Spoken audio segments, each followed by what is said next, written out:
శ్రీరామ పట్టాభిషేక సర్గ. ఆ వచనమును వినిన సత్యపరాక్రమవంతుడగు భరతుడు సుగ్రీవుని చేతిని పట్టుకొని ఆ గృహములోనికి తీసుకుని వచ్చెను. అప్పుడు తైలదీపములు, మంచములు, నేలచాపలు తీసుకుని శత్రుఘ్నుని ఆనతి మేర కొందరు గృహములోకి వచ్చిరి. మహా తేజోవంతుడగు రాఘవుని తమ్ముడగు భరతుడు సుగ్రీవునితో రాముని అభిషేకము కొరకు దూతలను పురమాయింపుము అని అడిగెను. సువర్ణమయము సర్వరత్నమయములు అయిన 4 కుండలను 4 వానరశ్రేష్ఠులకు సుగ్రీవుడు ఇచ్చెను.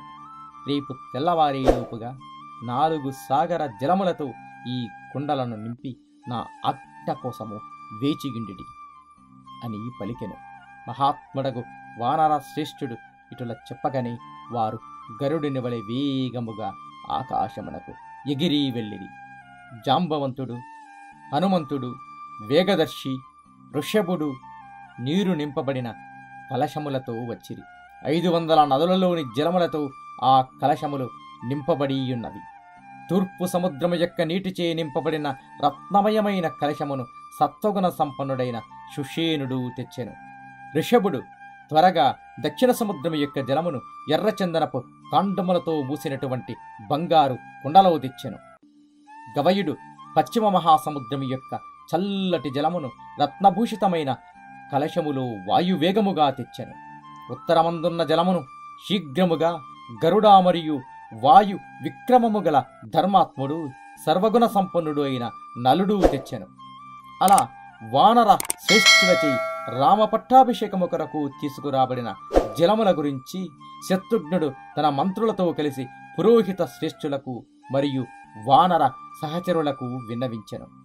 అప్పుడు వారిలో పెద్దవారైన వశిష్ఠుల వారు తోటి బ్రాహ్మణులతో కలిసి రత్నమయ పీఠము పైన శ్రీరాముడిని సీతతో సహా మర్యాదపూర్వకముగా కూర్చుండబెట్టెను. వశిష్ఠుడు, వామదేవుడు, జాబాలి, కశ్యపుడు, కాత్యాయనుడు, సుయుగ్నుడు, గౌతముడు, విజయుడు నరవ్యాఘ్రమును సంతోషభరితముగా సుగంధభరితమైన జలములతో అష్టవసువులు సహస్రాక్షునికి చేసినట్టు అభిషేకము చేసిరి. ఋత్విక్కులు మొదట బ్రాహ్మణులతో, తరువాత కన్యలతో, మంత్రులతో, యోధులతో ఆనందముగా ఇన్న పట్టణ వాసులతో అభిషేకము చేయించిరి. సర్వ ఔషధ రసములు కలిసిన పన్నీరును ఆకాశమందున్న దేవతలు, 4 లోకపాలకులు, సర్వదేవతలు కలిసి చల్లిరి. బ్రహ్మచే పూర్వము నిర్మించినటువంటి కిరీటము రత్నముల శోభతో ఉన్నది. దీనితో చాలా కాలము క్రితము మనుకు పట్టాభిషేకము చేయుట వలన తేజస్సు చేయి దీప్తమైనది. ఆయన తరువాత ఉన్న రాజుల పరంపరకు దీనిచే పట్టాభిషేకము చేయబడినది. ఈ సభయందు బంగారు వర్ణపు శోభతో మహా ధనవంతమగునది వివిధ రత్నముల చేత చిత్రముగా మంచి శోభను కలిగి ఉన్నది.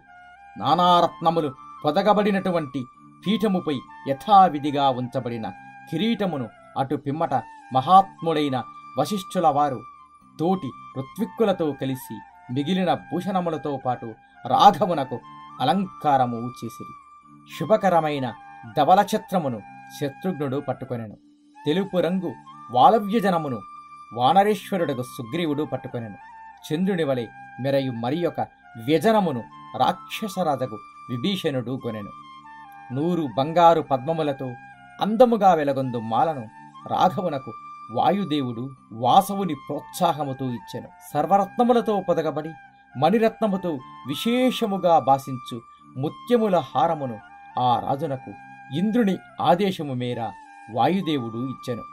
లావణ్యముగా ఆలపించు దేవ గంధర్వుల పాటలు, అందముగా నాట్యమాడు అప్సర గణములు బుద్ధిశాలియగు రాముని పట్టాభిషేకమునకు తగిన రీతిలో ఉండెను. భూమి సస్యశ్యామలముగా ఫలములతో చెట్లు, మంచి సువాసనలతో పుష్పములు రాఘవ ఉత్సవములు నిండినవి. 100 సహస్రములుగా అశ్వములను, ధేనువులను, గోవులను, 100 వృషభములను మొదటగా ద్విజులకు మనుజశ్రేష్ఠుడు రాముడు ఇచ్చెను. 300 కోట్ల బంగారు నాణెములు, నానా విధములైన విలువైన ఆభరణములు, వస్త్రములను బ్రాహ్మణులకు రాఘవుడు ఇచ్చెను. సూర్యరశ్మి వంటి ప్రభతో బంగారముతో పొదగబడిన మనులు కలిగిన దివ్యమైన మాలను సుగ్రీవునకు మనుదర్శపుడు రాముడు ఇచ్చెను. వైడూర్యమణితో చిచ్చితమై వజ్రరత్నముతో విభూషితమైన అంగదమును వాలిపుత్రుడు ధృతిమంతుడు అయిన అంగదునకు రాముడు ఇచ్చెను. శ్రేష్టములైన మనులతో చంద్రకాంతితో సమానమైన ప్రభతో ఉన్న ఉత్తమమైన ముత్యాలహారమును రాముడు సీతకు ఇచ్చెను. శుద్ధము, ధారణయోగ్యము, శుభకరము అయిన ఆభరణములను వైదేహి వాయు సూననకు ఇవ్వజూచెను. మీ BVS